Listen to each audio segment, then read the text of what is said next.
These local, municipal, and township elections are some of your most important opportunities to exercise your voting power.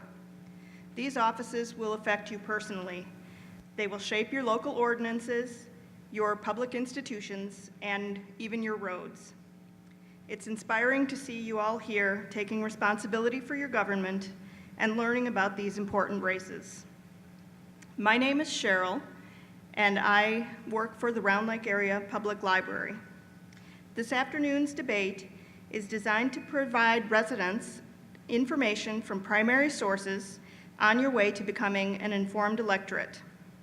The event sponsors, the League of Women Voters, WRLR 98.3 FM, Mano a Mano, and the Round Lake Area Public Library all believe in providing you with the opportunity to get to know your candidates. I want to thank the League of Women Voters for coordinating, running, and moderating this debate, especially Diane Sanderson, the Director of the League of Women Voters of Lake County, and our moderator, Catherine Williams, who will inform us all of the debate rules in a moment. I want to thank WRLR 98.3 FM for airing the debate tonight and in the days leading up to the election. I want to thank Mano a Mano for providing translation services. Mano a Mano is dedicated to providing citizenship services to residents of Lake County. Thank you to the Round Lake Beach Cultural and Civic Center for providing this space. The Round Lake Beach Cultural and Civic Center is available for social and community events and conferences. Thank you also to the candidates for coming out to meet the voters and to answer their questions. As a reminder, everyone deserves to hear what the candidates have to say. Please submit your questions via the index cards that the volunteers are distributing and hold comments until the end of the debate. This is a nonpartisan activity by nonpartisan organizations. None of the organizations support any candidate or ballot issue in the April 4th election. Opinions of the candidates are their own and don't necessarily reflect those of the organizations sponsoring the event. Candidates only from contested races in the April 4th election were invited, and all candidates from races for the Round Lake Area Public Library District Board of Trustees, Village of Round Lake Park Mayor, Village of Round Lake President, Avon Township Supervisor, Clerk, and Highway Commissioner were invited. Once again, I want to thank you all for taking an interest in your local government. And please welcome our moderator, Catherine Williams.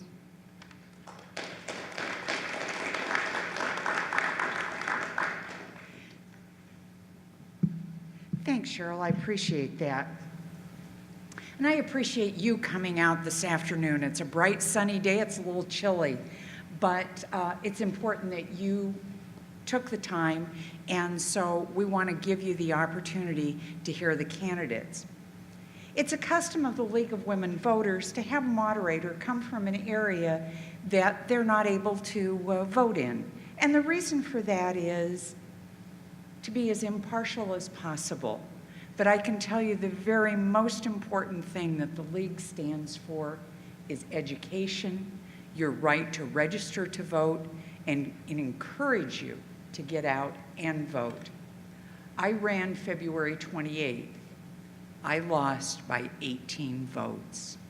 So if just this group of people had made it to the polls, it may have made a difference in my race. Again, I remind you, please turn off your cell phones. We used to say pagers, but I don't think anyone has anymore. And again, the sponsors, we really appreciate it. This is a lot of work for everyone. It's been 90 years since the League has helped citizens become more informed and active and sponsoring this sort of debate. We're one of 41 here in Illinois that provide this same sort of venue. Now, all the candidates were invited. They were sent a form, a consent form that outlines the rules. And timing is everything, as they say. And we had tremendous response from the Round Lake Public Library District trustees. And so we'll be able to have 3 of those on stage. Then it changes slightly, either due to illness, unable to be here, prior arrangements. Many of the races are only one individual showed up. And some have also sent a 2-minute statement that we will read. It's usually referred to as the empty chair. And if you think about it, it's something that in order to maintain the impartiality of the venue, we don't want to give one candidate more of an opportunity to be heard than another. So we do allow the candidate that appears to read a 2-minute statement, but the great part is they're available out in the Great Hall to talk to you, listen with you, and share with you. So our agenda today is probably going to be moved up considerably, but we will start with the Round Lake Area Public Library Trustees. There's 2 seats open. There are 4 people running, but we only have, I believe 2 have appeared, 3. 3 seats open? 3 seats, all right, thank you. And so we'd like then to have those 3, the trustees come up. We'll then take some questions from the audience. They're on 3x5 cards. The league reviews those for clarity. It isn't necessarily a question that only applies to one individual. We have 2 timers, 2 lovely timers down here, and the opening statements are 1.5 minutes, and they'll hold up a card. Then each question is 1 minute, and we'll rotate back and forth between the candidates. And then at the end, when we've exhausted the questions, we have a 1-minute closing statement. So the important thing is these questions come from you and what you want to hear from these candidates. So it's an honor to be with you, and I think, Diane, anything else I've left out for your group? I think we're ready then to go ahead, and if I could have the Round Lake Area Library Trustees. We will start with a 1.5 minute opening statement from each candidate. Deborah Jones. My name is Deborah Jones. I am a 15-year Round Lake resident. I've never run for anything before. This is my first shot at it. I am an operations manager for a Fortune 500 company. I work in Elk Grove Village. I don't have any library experience or teaching experience or anything else like that, but I do bring a lot of management, financial planning, building maintenance, new building construction type of experience, and I'm hoping to share that with the board. All right, thank you. Hi, I'm Lisa Marie Smith. I've recently moved into the area. We've been here for about 9 months, but I've lived in nearby Ingleside for the last 25 years. I think I'm uniquely qualified to be on the library board because I've been a children's librarian for the past 28 plus years at the Vernon Area Public Library, and I've seen all sorts of aspects of public libraries from the inside out. I understand how a library works, I understand what a board does and how valuable it is to the integrity of the institution. I understand from a standpoint that a library is there to serve the patrons, from the very smallest to the most senior in the community. It's the center of the community, and the library is really the bedstone of the community. I think that I am qualified for the position because of not only working at a library, understanding what a board does and how it benefits the taxpayers, but also that I've advocated for libraries on the state and federal level for the past 15 years in Springfield and Washington, D.C., maintaining and working with legislators on library issues and funding and other library-related causes. Good afternoon. My name is Mike Bach. I am currently on the Round Lake Area Library Board. I serve as a trustee. I'd like to thank my wonderful wife, Cindy, and two of my children, Evan and Ava, for coming today with me to give support and probably point out any mistakes that I make a little bit later. I served my entire law enforcement career here in the Round Lake area. I've lived here for 33 years. I was fortunate enough to be a DARE officer, a juvenile officer, and a school resource officer. I think that those positions gave me the unique opportunity to work with a lot of families in our area. It helped me to get to know the people at the library, to work with them to find out the programs that they offered, and especially as a school resource officer and juvenile officer, to direct a lot of the juveniles that we had in the area, to the library so that they could, partake in the resources that are there. I will tell you that the last 2 years that I have served on the library board have been very fulfilling for myself and for my family.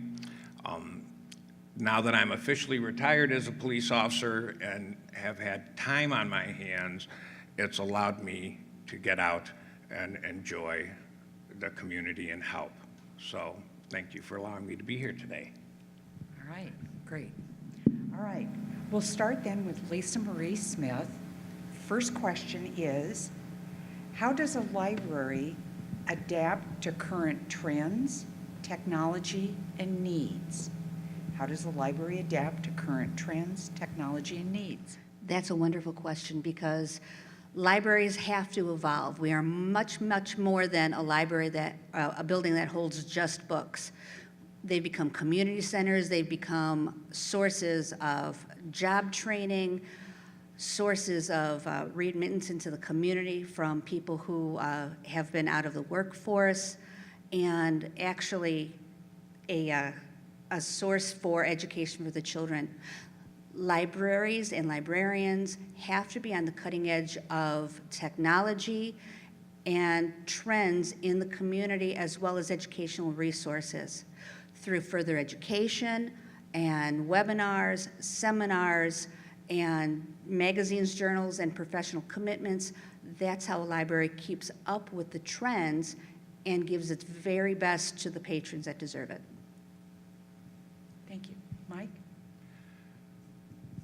Yes, definitely an excellent question. One of the things I'm most proud of in the last couple of years that I've seen our library work towards is keeping up with technology and keeping up with the current trends that would best fit our area.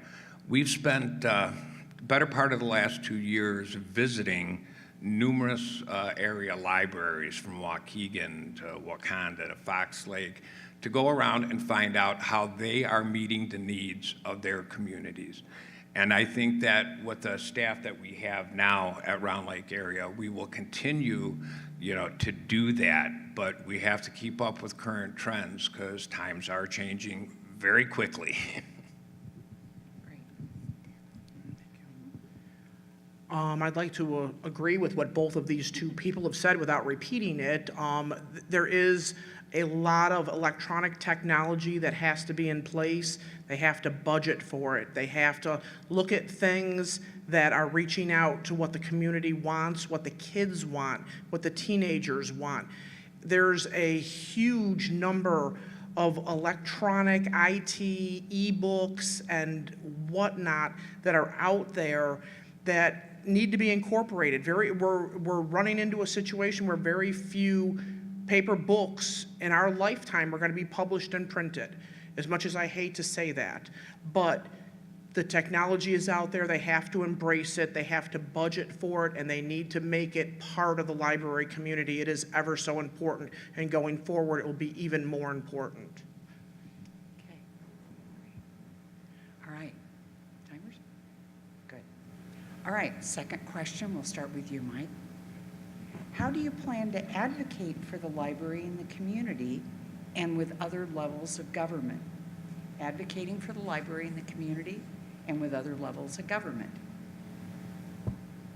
Since I've been on the board, we have met with the Park District, the other Round Lake area villages, and tried to go on out and speak with these different entities and let them know just how important the library is to the community, because a lot of people don't understand the services that the library offers, from, you know, passports to, you know, to voting and so many different issues. I think that you have to keep open communication, and I think you have to be willing to go forward and sell the library. I don't think that's something that happened in the past, but I think as trends go on, budgets get tighter, and we have to be more financially responsible, that it's important that we keep those lines of communication open and to have good people whose hearts are in the right place to truly advocate for the library, to keep the services going, and keep people coming in the door. Okay. Deb?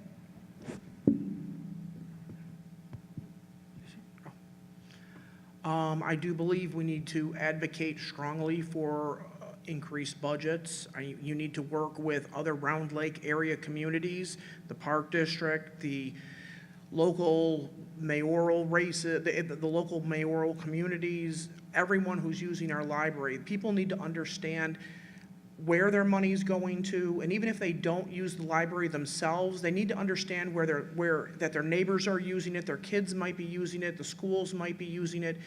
It is an entire community, and we have to get everybody on board to understand that whether it's a new library, whether it's continuing to fund this library for repairs, whatever, it is a community effort. Everybody has to be involved. But people really need to understand where their money's going to. They need to understand when they see their tax bill, how that money is being used, and they want to make sure that it's being used properly and efficiently. Every single one of you here can be a library advocate. You don't have to be on the board. You don't have to work at a library. You just have to believe in libraries. You can advocate in the grocery store line. You can talk about that magazine that's on the stand over there. Did you know that you can get it over at the Round Lake Library? You can get it digitally as well. You can save the money that way.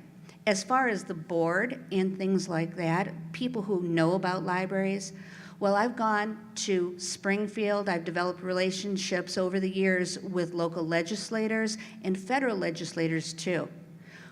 They have to be reminded the value of the library and what it means to every single one of their constituents. Library funding is always the first to be on the block, along with educational funding. You won't meet a legislator that doesn't tell you that they don't love libraries. It's true. I've seen it year after year. They'll tell you to your face that they love libraries, but you have to hold them accountable as far as voting for the funding and the bills that benefit their public library.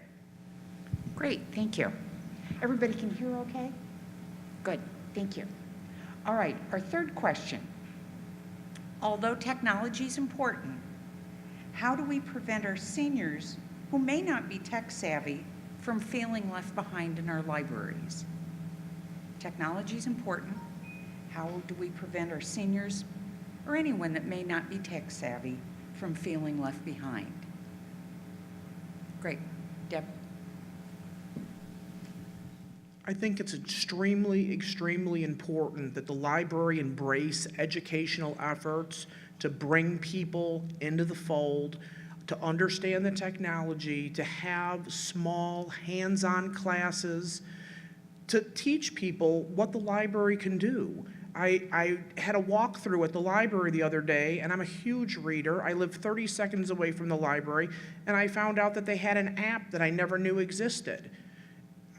I just didn't know.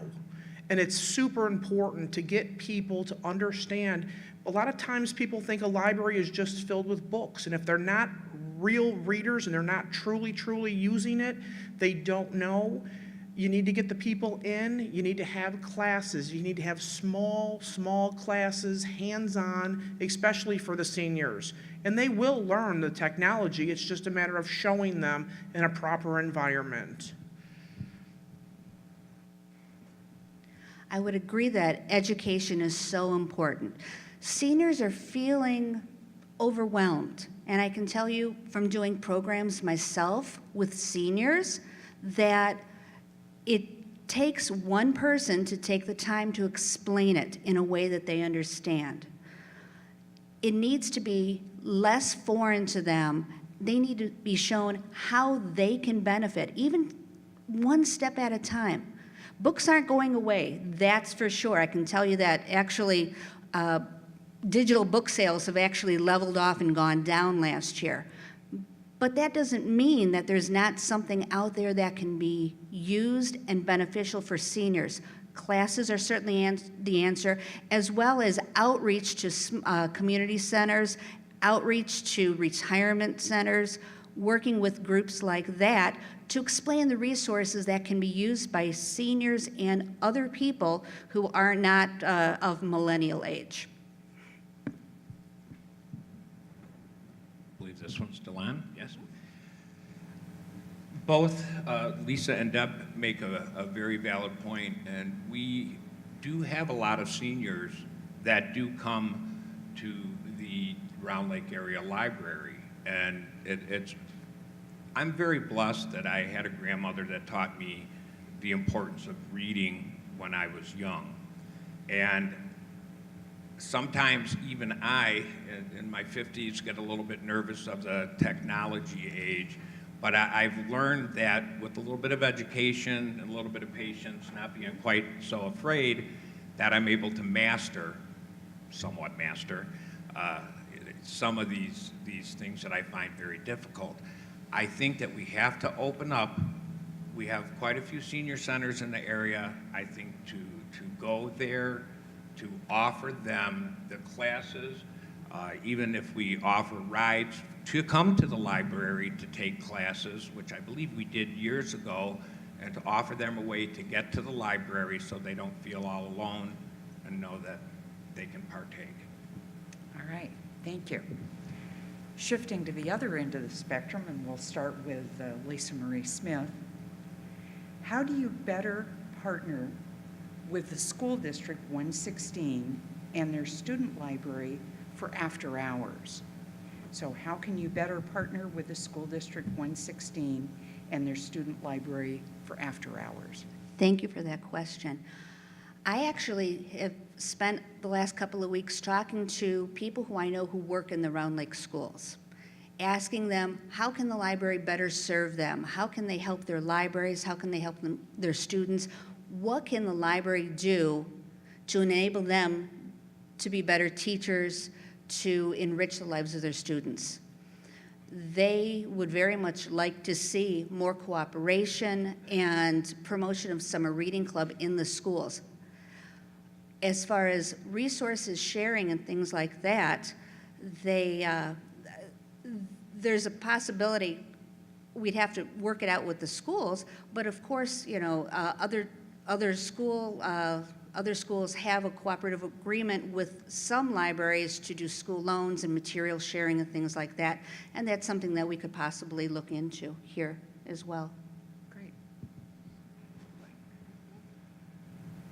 I feel very blessed that I was able to spend my 7 years as a school resource officer in Round Lake High School and working very closely with Eleanor Duax. I'm sure a lot of you here remember Eleanor. She was an awesome librarian. And I know that she had a fantastic working relationship with the Round Lake Area Library. I think what you said is very true. We have to learn, you know, how can we share, what programs can we work together to make it stronger. We have a great reading club and a summer reading club at the library. I think part of that is to get out to the school and not just the high school, the junior high and the elementary schools, and to tell them how important it is for their children to participate in this, to open their mind, especially at a time when technology being what it is, to understand, you know, how to move into that next part of their life. So I think we need to continue working with the school districts very closely. Great, thank you. I don't have the library background to really delve into the answer on this question particularly. Both of these people have answered from a library technical point of view. My thought process with the schools is first you have to have some place for the kids to go. And if you look at the Round Lake Library, the area for the kids The areas for the students, especially the older kids, is completely inadequate, and they probably are not that comfortable going there. I don't know how, short of building a new building, how to make more space in that building. It is so incredibly small. But if you want to have something for the kids, if you want to have something for the children in relation to the schools and the summer programs and the reading programs and all of that, you have to have the adequate space. And right now, I just don't think the library has it. Okay, good. All right. Question number 5, how important is it to support not only the community, but also the library staff? How important is it to not only support the community, but the library staff? Deb, we'll start with you. From a human resources standpoint, it is incredibly important to financially support the employees as well as emotionally support the employees. If you do not have happy employees, they're going to drift. They're going to go away. They're going to find other jobs. They're going to basically come to work to collect a check. From my conversations with some of the staff that are there, the employees are really happy. They like their job. They enjoy what they're doing. They're passionate about what they do. They want more space. Some of them have cubicles the size of a 2-foot by 2-foot area to work in. I think it's important to continue to adequately maintain the level of employers that of the employees that they have there now. For a while, I thought that they were maybe overstaffed, but after looking into some of the things that I've looked at, I don't believe that they are. And I just think it's important to completely support them. This is an easy one. From a librarian standpoint, what a board can do to support their employees, continued education, not only going to seminars and going to library conferences, but also remotely, encouraging continued education in the library field, on trends, technology, related fields to the library work that they're doing. It could be sending them to an overnight someplace. It could be letting them have an hour to sit on the computer to learn something new, to network with other neighboring libraries, to see successful programs, to see unsuccessful programs, to learn from your peers and to bring that knowledge gained into the library, incorporate it into what works best for the community here. I agree with both Deb and Lisa. I'm going to tell you, I've been going to this library obviously for 30 years, and I have never met a group of people that are more willing to help you. I've never walked into the library and not been greeted with a smile, with a hello, how are you? As a trustee or as a regular patron just going in for one reason or another, we try to give back to our employees. We do try to urge them to continue on with education. We like to write them letters, thank you letters. We like to notice them for the jobs that they've done. It's very important to keep up with the education and with the learning, but at the same time, if you don't make them feel wanted, if you don't make them feel like they're there, not just doing a service, but serving the community, you're going to have unhappy people. And I believe we do have happy people at the Round Lake Area Library. Great. I think we'll go ahead and do 2 more questions. And so, Lisa, we'll start with you. What do you see for the future of the library? What do you see for the future? This one in particular, or the library in, like, the Round Capital Hill Lake. Library? Yeah, they abbreviated RL. Oh, okay, So, yeah. Okay, this particular library. This library is going through a growth phase. I've lived through it in a different part of the county, going from a small library to a medium-sized library. I understand the need for space. I understand the need for staff. The things that you want to do that you're not able to do because of staffing, because of space, because of there are only 24 hours in a day. The library here is studying how best to serve the public, and not being on the board, I understand that there are focus groups and they're looking at different possibilities on how they can continually expand service and continually expand resources with the constraints that they have, considering all possibilities. Over the last 2 years, as Lisa said, we've been working on focus groups where they come meet with us and tell us what the people of the area are looking for, what they're wanted, all different demographics, which I think is very important. One of the things I'm very proud of is the effort that the board and and Jim DiDonato have done is work with architects and consultants to talk about what do we really need here in the Round Lake area. We want to be, fiduciary responsibly, so we want to make sure that we don't just go out and do something that's going to upset the community. Do we add on to what we have? Do we look for a new site to be donated? Do we work with the villages to see what they can offer us to make the library a concrete part of that community? When I first came to Round Lake, we had about 15,000 people between the 4 villages. We've grown quite a bit, and the library needs to grow also. Great.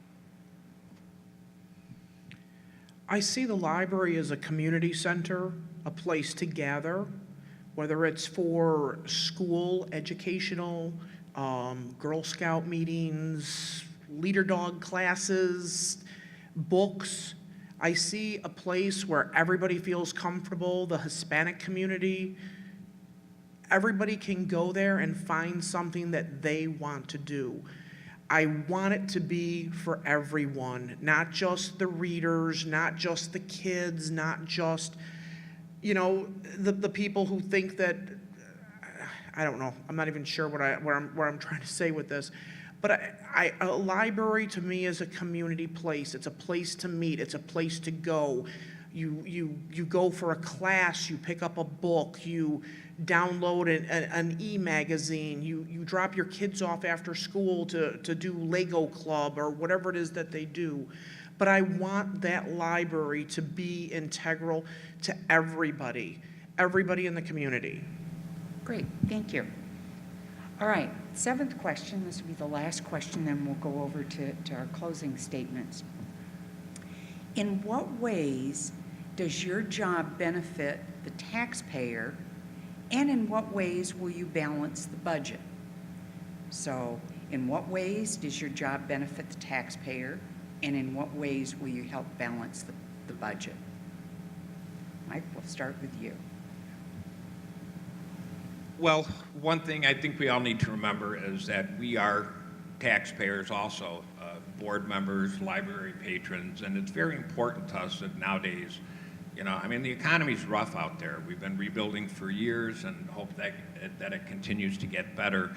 So I will tell you that we walk a really tight line with budget and trying to make sure that we live within that budget so that, we're not hurting the people. We know that schools are looking for more money, which they need. Roads, infrastructures, all over. And the library is very important. So I think you need a board.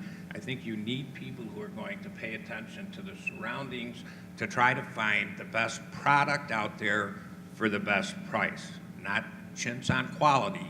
And I think we've done a pretty good job with that in the Round Lake area. I think our books are open to anyone that wants to see what we've done over the last few years. And I think we will continue to do that. Did that get the? Good. All right. Thank you. All right.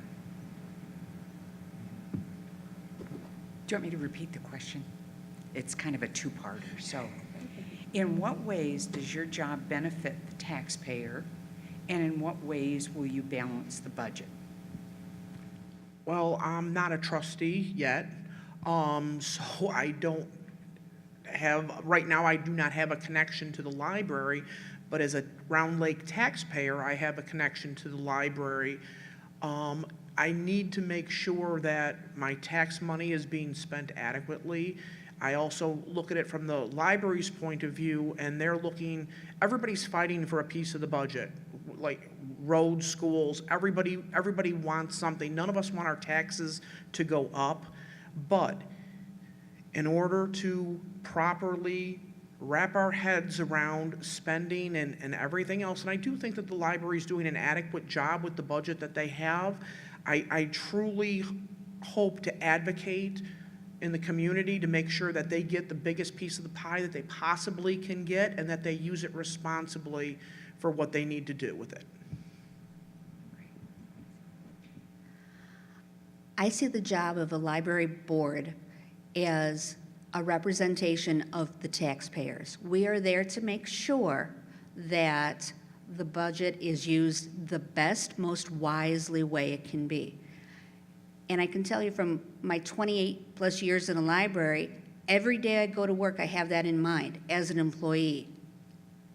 And I know that employees over at the Round Lake Library do that as well.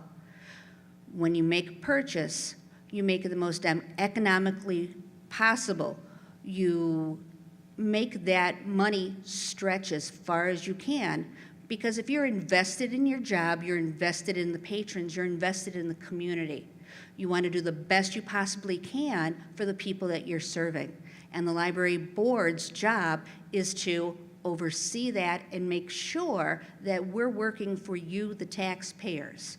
We're there to make sure that that budget is used in the most wise way it can be. Great, thank you. All right, we'll now go to closing statements, and we'll work Mike, Lisa, Deborah. All right, 1 minute. I get for to be closing first this time, thank you. Yeah. Thank you for having me here today. Thank you for coming out to listen to us, and thank you to Deb and Lisa, also, obviously very qualified candidates. My love for the Round Lake area community goes back to when I first moved here when I was 21 years old. I've raised 4 children here, well, still in the process of raising a couple more, but I truly love this community. My wife is Hispanic, and I've been able to go out and meet with the Hispanic community and all communities here, and I want to continue to serve everyone. So thank you very much for your time. I didn't realize it was that quick.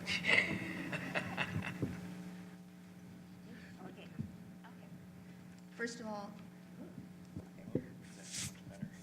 of all, big thanks to the League for holding this event, because it really gives an opportunity to talk to the people who are running for the positions. And thank you to the audience, because by your participation and watching at home also, it shows that you're interested in the issues and the candidates who are running. I hope that I've demonstrated to you that my past experience in the library field, my dedication to the principles that libraries are founded on, and my continued support of not only my library here in Round Lake, but others, as well as school libraries, would be the perfect match for me on the board. Thank you to the League of Women Voters, mano a mano, everyone who came out here. You gave up your afternoon, maybe your brackets busted, you didn't have nothing else, nothing better to do. Thank you for listening to us. Thank you both for joining me up here. Go out and vote. Find something that you're passionate about. Get to the polls. Get your neighbors to the polls. Find somebody. I think there's 3 good candidates up here. There's more. Listen to what the candidates have to say. Take your time. Pick somebody who's going to represent you. These local races are actually more important to me than the national races, because it affects our schools, our lives, our kids, our parents, everything. So, you're taking the time out of your day to find good candidates. Hopefully, you'll get out to the polls, you'll vote, you'll take your neighbors to vote. And thank you very much for sharing your afternoon with me. Great. Let's give them a round of applause.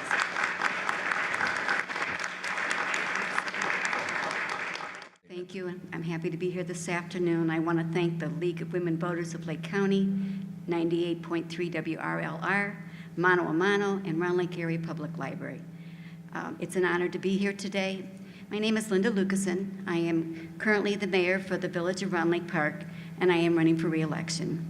What makes me the best candidate for the mayor of Round Lake Park? I am committed to our community. For the last 3 decades, I have been proud to call the Village of Round Lake Park my home. In addition to my commitment to the village, I have 19 years of experience in village government. Excuse me. From 2013 to 2016, we have approved balanced budgets and lived within those budgets. Even while operating within those budgets, we improved village services and managed to upgrade our equipment for village departments. Because of our commitment to fiscal responsibility, for the first time, the Village of Round Lake Park earned an A+ bond rating in October of 2016, which allowed us to refinance our previously issued Main Street bonds at a lower interest rate. This action saved $215,000 for our taxpayers. Our new programs we've implemented on an annual rental program in 2014, which is improving the beautification and safety of our community. In 2017, we have implemented a new program to purchase rundown or abandoned homes. It is our intent to renovate homes and resell them. Homes that are not habitable, we will demolish and make local parks. The results will increase property values and improve beautification of our community. Our future plans promote economic development through community rebranding and marketing efforts, expand and diversify the village tax base, promote Main Street corridor beautification and redevelop efforts in progress, streamline the development review process. My Board of Trustees and I will continue to make Round Lake Park a community to be proud of. It has been my pleasure speaking with you this afternoon, and I would appreciate your support on April 4th. Thank you. We're going to stay right at a 30-minute time frame for these 2 candidates, and we welcome them. And so if we would, in alphabetical order, we'll do James Dietz will do his opening statement, and then we'll have Mr. McGillis, and then we'll start with the questions. Hi, I'm Jim Dietz, former mayor, village president of Round Lake. I'm a professional land surveyor who worked for engineering firms for 16 years and a small business owner in Round Lake. I decided to run in this election after being asked by residents, village staff, and others in the Round Lake area, are you going to run again? I'd laid the groundwork for potential improvements in our downtown area, including public flood control project to manage stormwater, discussion with Lake County Department of Transportation on the relocation of Cedar Lake Road through town to deal with traffic flow, and the possibility of a new train station as part of the relocation. Several months into the work on the village comprehensive plan, the village administrator came to me and asked what deal I had with Lake County regarding Cedar Lake Road. Apparently, the village had come to an impasse in discussions with Lake County Department of Transportation. My response was only to reach an agreement for proposed center line so we would have a basis for serious discussions. I gave my outline for the plan and was told our planner said he can work with that alignment.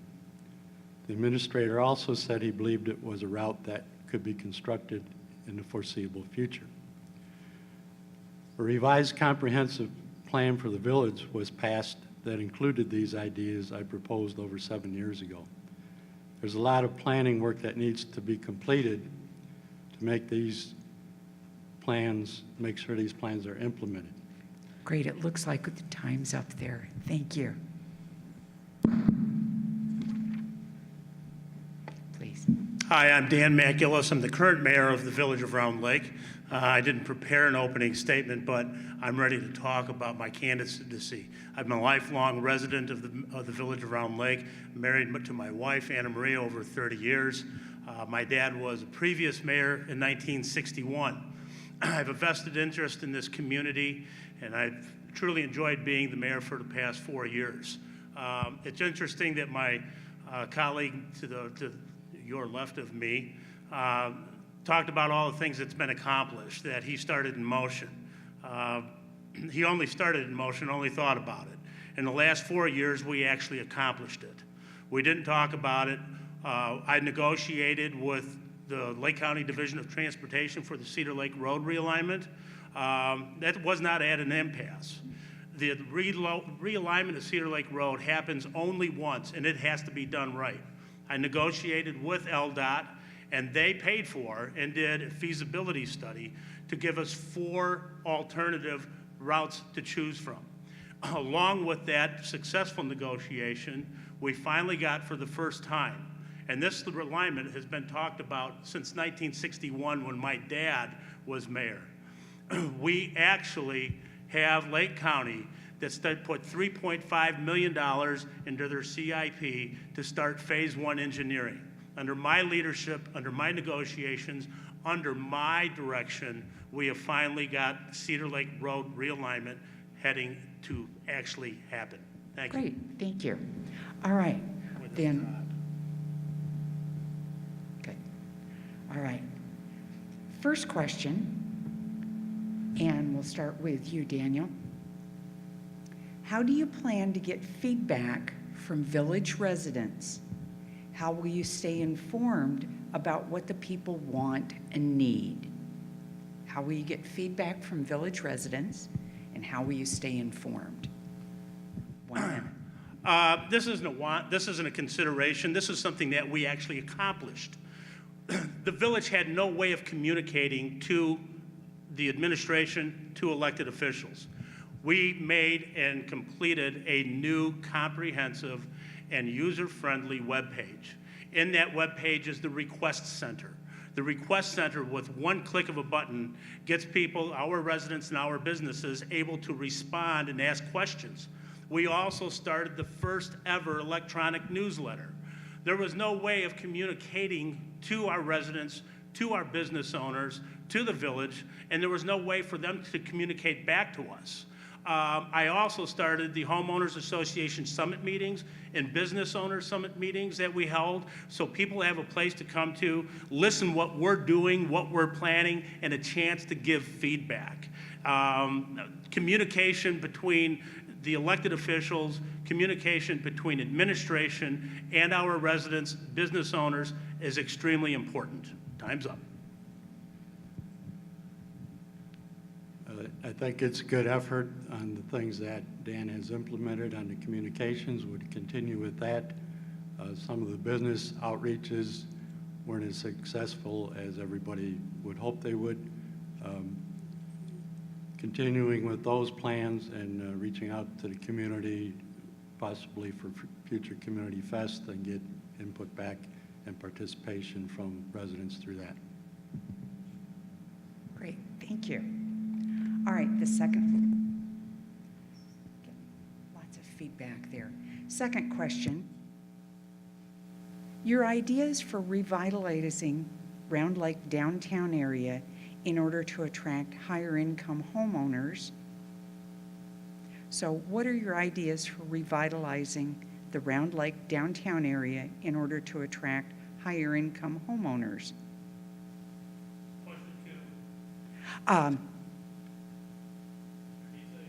Mr. Dietz starts.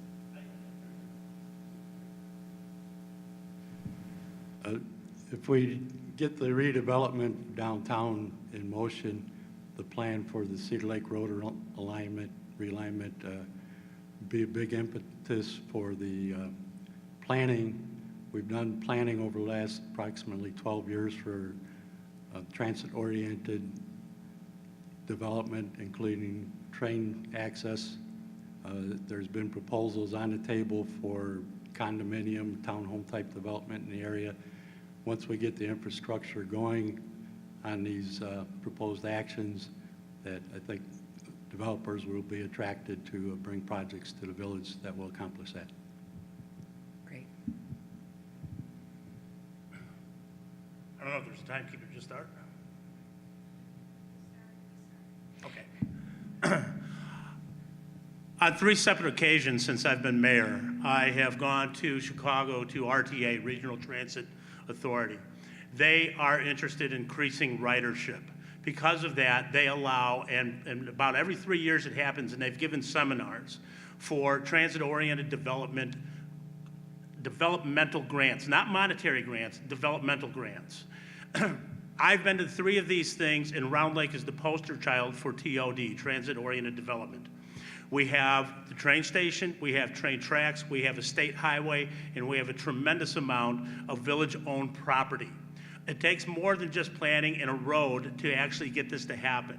We have gone back to ICSC, the International Council for Shopping Centers, to actually take our marketing plans, our comprehensive plan, which was built as a marketing tool, and take those things to that center to promote the village of Round Lake and try to get development downtown. That's just the first step of it. We have to carry on, and we have to get an economic coordinator in there to take and aggressively seek these people out. Thank you. All right. Question number 3. Are there any ideas you'd like to borrow or copy from another city as you govern Round Lake? Are there ideas that you'd like to borrow or copy from another city or town as you govern Round Lake? This whole campaign, my whole message right now is about economic development. I'm sorry to say that the village of Round Lake has the lowest retail tax base per capita in the state of Illinois. We have started taking measures to change that, and I will copy, promote, steal, borrow, whatever I can from any community that's been in a similar situation that has had success with what I mentioned before: transit-oriented development, redeveloping the downtown, making a road go through there that will attract businesses to come into town. We need to take a look at how we're going to increase our retail base. It's the only way the village of Round Lake is going to survive. We need to do this. We've been setting plans for the last 3 years, and we're on the cusp. But any community that's been in that situation that has had success, I want to borrow from them. That's why we hired a new planner, Mike Blue and Teskin Associates, and they have already been in touch with people like Arlington Heights, Palatine, where some of these TOD has transpired. All right. Thank you. I agree that any community that's had success like Arlington Heights and Palatine areas with their transit-oriented development would be good to look in to see what they did right and follow their plans, as it would help benefit the village of Round Lake. Any community who has been successful with retail development, obviously you would look at, is there a means that they use that would help our community as well? There's been plans in effect for probably 10 or 12 years to attract business. The economy has to be right for it. The infrastructure has to be built to accommodate it when they're ready to come. And once that happens, they'll follow. All right. Staying with you, Jim, we'll start with question number 4. What kind of control is in place for rental properties or would be put in place? Are landlords registered with the village?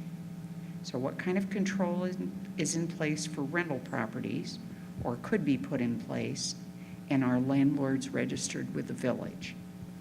Currently, to my knowledge, landlords are not registered with the village. That's something that had been discussed in the past, and the program had not been put in place. Round Lake Park has started something with code enforcement and education of the landlords to help them deal with keeping buildings up to code, and also dealing with tenants that could be problem tenants with the crime-free initiative within the village. Our police chief had worked on that in Carpentersville before he came to our village, so he'd be an excellent source to work on that for us.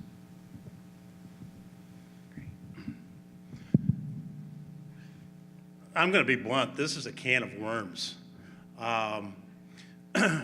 If we were allowed to do things like home rule cities, communities are able to do, with at least going into when there's a change in tenants and being able to look at the property, evaluate it, and take some sort of control out of it. I agree with you, Jim. I don't think that we right now not only can register landlords, I don't think it's legal to register landlords. It is something that we would like to look at. Thankfully, we don't have that many. What is a concern when you think of rental properties, you think of apartment buildings, but with the tremendous amount of foreclosures that's going on because of what's happened in the housing industry, there are groups of people from California all over the country that's coming in buying high-income homes that we've built in our premium subdivisions, and they're renting those out to people. They've never even seen them. They don't care about them, and it is a true concern, something we need to address. Great, thank you. Looks like that was a great question. All right, question number 5, staying with you.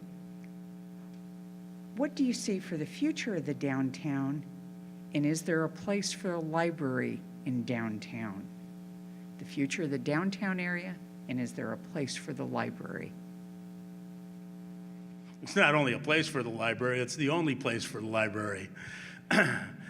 Round Lake is proud to be the center for the Round Lake area. We have the Greater Round Lake Fire Protection District. We have an incredible Round Lake Area Park District. We have the Round Lake area, home to the Round Lake Area Library. The plans that we have already included more than one location for the library to stay in Round Lake. It is important that it stays close to a community center, which will evolve. It stays close to the proximity of School District 116, our high school, our junior high. It has to stay downtown. We have the space, we have the land, we have the knowledge, and we have full board support along with the mayor. That will happen. That will happen. It cannot go anyplace else. Hear me, Jim?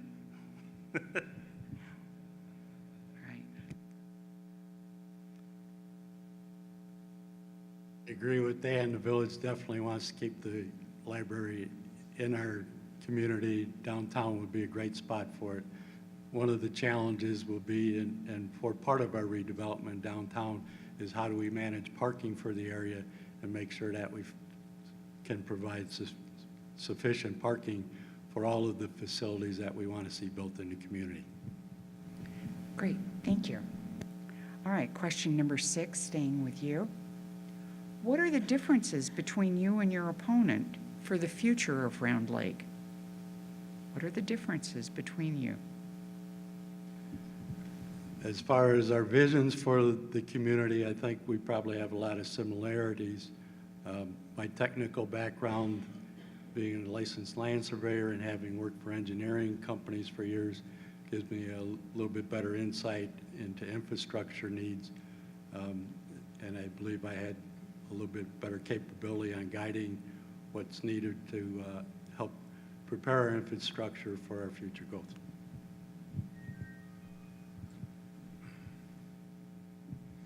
Jim's a surveyor and I'm a businessman. When I got into office, I was surprised that we had no layer of middle management. I was surprised that we had an outdated comprehensive plan. I was surprised that we didn't have a marketing plan for village-owned property.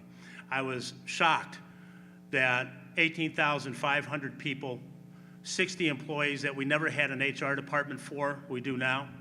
A $15 million corporation never had a strategic plan. I do not know how that could have gone unnoticed. We have covered all of these things. The strategic plan, we just started the process in January. I look at Round Lake as a business. It has to operate as a business if we're going to be successful at promoting our downtown in the future for this community. Okay. All right. Question number 7. In your opinion, And on your background of knowledge of worker cooperatives, what are the pros and cons of them, and from an economical and social standpoint? Your background of knowledge of worker cooperatives, what are the pros and cons of worker cooperatives, and what are they from both an economical and social standpoint? They seem to be focused on worker cooperatives.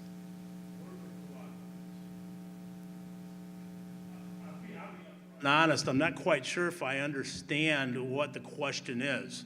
I know that we work in conjunction with Lake County Municipal League to do purchase agreements for salt, crack sealing, paint striping. Worker cooperatives, we unfortunately, our workforce has been ignored over the years. We just had a bargaining unit form in Public Works because their wishes have been denied. Nobody would talk to them. I think the open communication between the workers and administration, our staff, elected officials have improved greatly. I wish that union wouldn't have formed because I would have liked to have been able to take care of our workers as a village representative, as the village should take care of their workers, and not be forced into situations by a union. I'm not quite sure if I understand the question, and I hope that I answered it.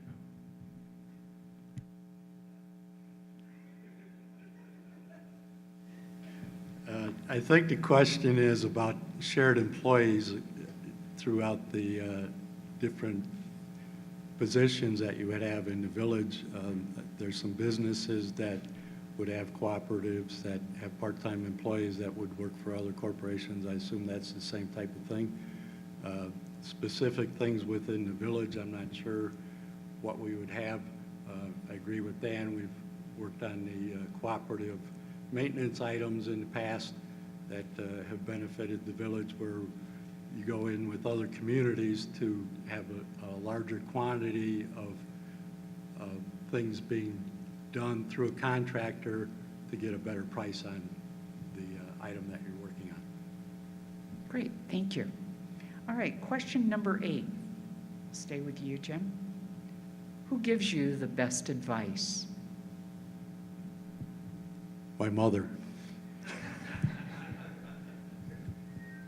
Dan?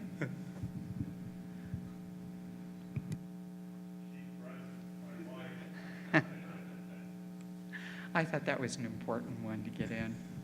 All right, question number 9. As president of the village of Round Lake, you will have to act as the face of the community. How will you present Round Lake in the best light? As president, you'll act as the face of the community. How will you present Round Lake in the best light? It's the bottom of our new mission statement. Steeped in opportunity, steeped in history and full of opportunity. The village of Round Lake, I stated earlier, is the poster child for transit-oriented development. We just completed a study with CMAP, Chicago Metropolitan Agency for Planning, called Homes for a Changing Environment. The village of Round Lake has the highest level of quality housing stock in the county. We were the last area to enjoy the building boom. Unfortunately, a lot of people have lost their homes since then. Those homes are now available that were built for $350,000 to $400,000, and these are new homes, high-quality homes that are available. We have a very low crime rate. We have a wonderful police force. We have new infrastructure. We have a great public works team. We have been very good and proactive with responding to community requests. The village of Round Lake is wonderful, but again, steeped in history and full of opportunity.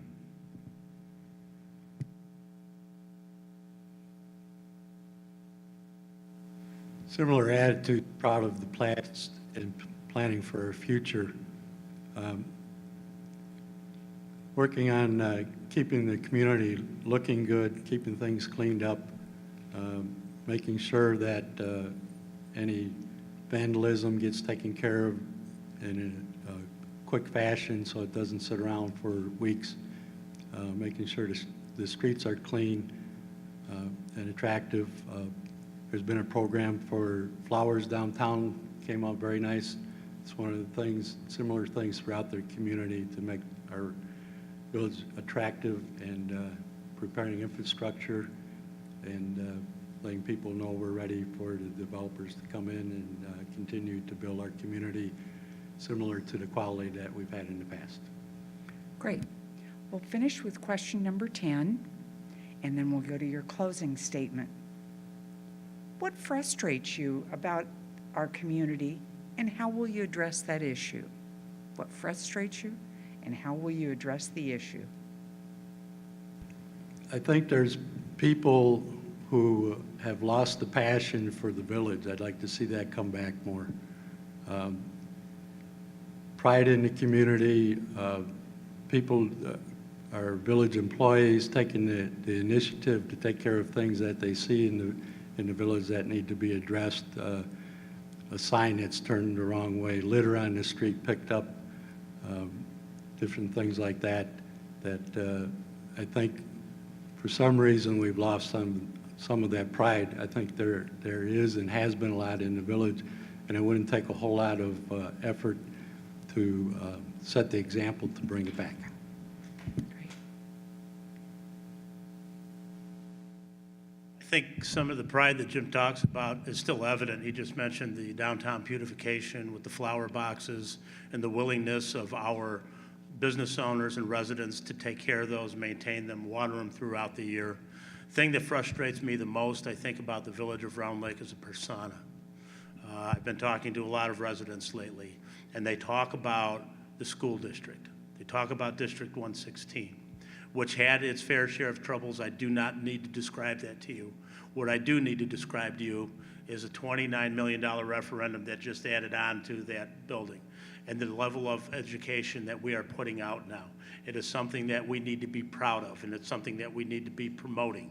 I was so happy to go along with the Realtor Tour to show and highlight our housing stock that's associated with 116.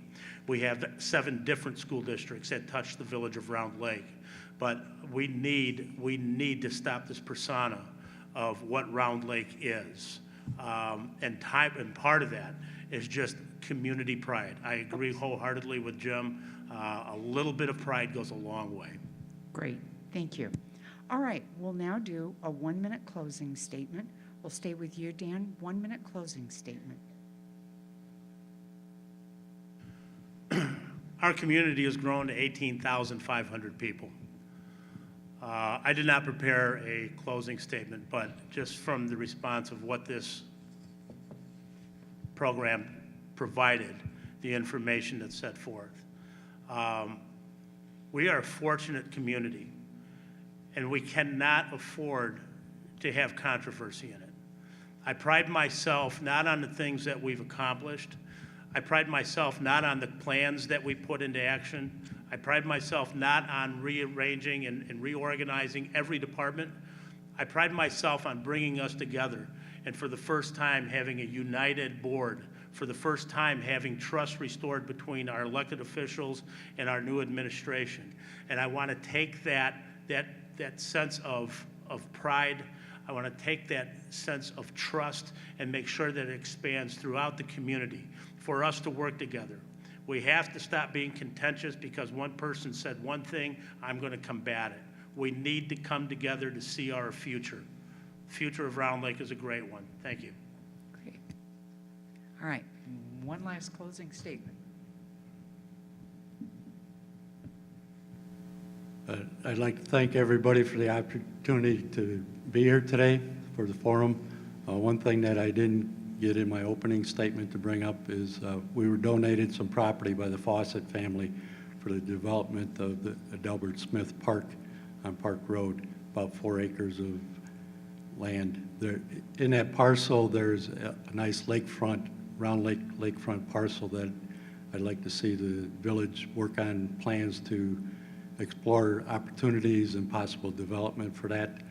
And I'd like to be involved in the future of our village moving forward with the development and redevelopment of our town. Thank you.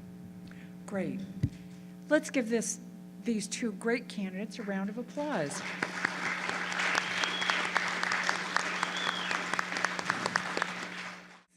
I'm also the full-time supervisor.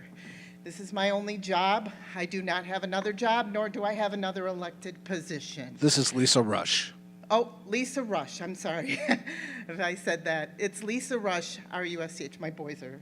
I would like to thank my boys, Christopher and Ryan, for coming today. I would like to thank WRLR, Mano a Mano, the Round Lake Area Library, and the League of Women Voters for holding this. Why am I running? Because I believe that the township is still there to help our neighbors. We are neighbors helping neighbors. You don't see a lot of the people that use the township within this type of a meeting because they're at home trying to figure out how to pay their next bill, how they're going to feed their families, and that is what the township is there for. Marshall Fields always has said, give the lady what she wants. It's not really what she wants. It may be not what she wants, but what she needs. What does she need to be able to help her family and help her along in life? We've started a diaper program. We've started essentials program. We started a budget class. That is what we need to continue on within the township. We also have to be fiscally responsible with the taxpayers' money. Budget cuts and now tax frees are hurting along with rising costs in insurance and everyday costs. We need to work with our community to make it a better community for our neighbors and our families. Thank you very much. And I'm reading it exactly as he presented it. Hi, everyone. My name is Travis Haley. I do apologize for not making the League of Women Voter in person. I'm running for Avon Township Clerk with the People Over Politics slate. I'm a lifelong resident of Avon Township. I serve as the legislative assistant for Illinois State Senator Michael Bond, and I'm currently working as a field technician to help grow small businesses. I'm running for clerk because over the past 4 years, the current clerk has not been transparent to the residents of Avon Township. I'll make the clerk office accessible and transparent. I'll also have the board meeting minutes published on the township website. I'm asking for your vote on April 4th to be the next Avon Township clerk and for you to vote for the People Over Politics slate. And here is Jean Kirby. Hello, my name is Jeannie Kirby. I'm the current clerk of Avon Township, and I'm running to be the clerk of Avon Township in the next election. It is unfortunate that my opponent couldn't be here today because clearly this race is all about qualifications. So let me tell you a little bit about myself. I am a retired teacher administrator, and I have 35 years of experience working with sensitive records, confidentiality, and transparency. In my accomplishments in the last 4 years, I have completely set up structures and systems and protocols for everything that is involved within the Township Clerk's office to maintain consistency. The records that are maintained, I walked into a room with boxes that said really old files. I have touched every file in that office and sorted it according to date and criteria according to state statute. And for those records that were very old, I've applied for and received permission to shred several of them that were outdated, legally outdated. I've also set up a system for electronic maintenance of records, and so we have that to back up our paper records. But I have a goal. I have a job to complete. What I'd like to do is I would like to align what I call our soft records. Communication with the county, the records that we keep for maintenance of vehicles, the records that we keep for leases. And they need to be aligned to how we store those records. And to do that, I need your help. I'd like you to tell every neighbor, every person you know, every friend and relative to vote for Jeannie Kirby because she is the only qualified candidate for this job. I would like you to go to the polls on April 4th, and early voting starts tomorrow at 9 a.m., and vote for Jeannie Kirby because she is the only candidate qualified for this job. I appreciate you listening to me. Thank you to everyone who did this, the League of Women Voter, which I'm also a member of, and other civic organizations, and of the time that they've spent to plan this. Thank you very much.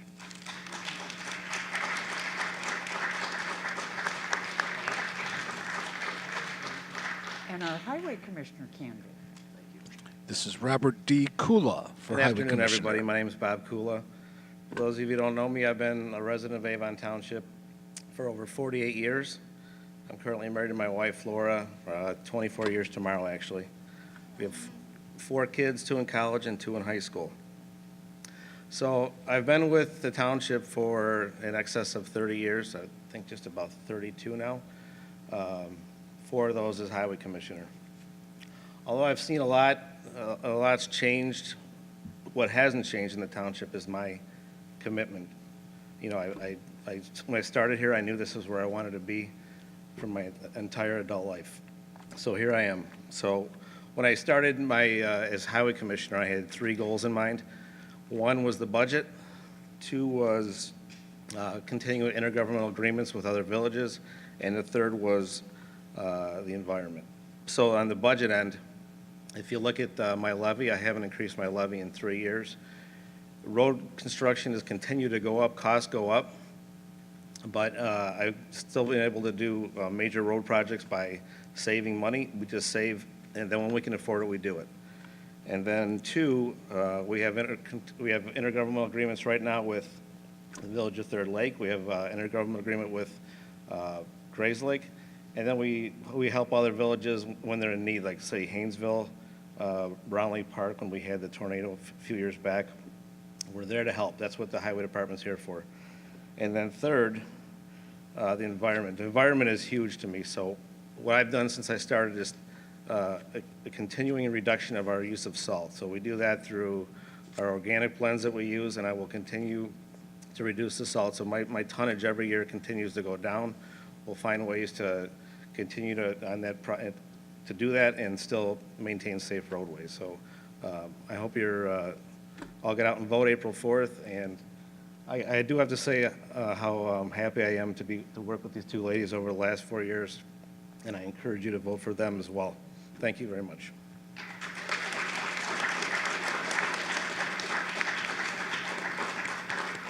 Thank you so much, everyone, again, for taking your time to come here. You've achieved what many, many residents aren't able to do. You are more educated today. You're more informed. Now, I hope that you each go home and, as one of the candidates suggested, talk to a neighbor that talks to a neighbor. Again, remember, 18 votes separated a recent election. So I can't thank you enough again on behalf of the League of Women Voters here in Lake County. And let's go vote. Thank you very much.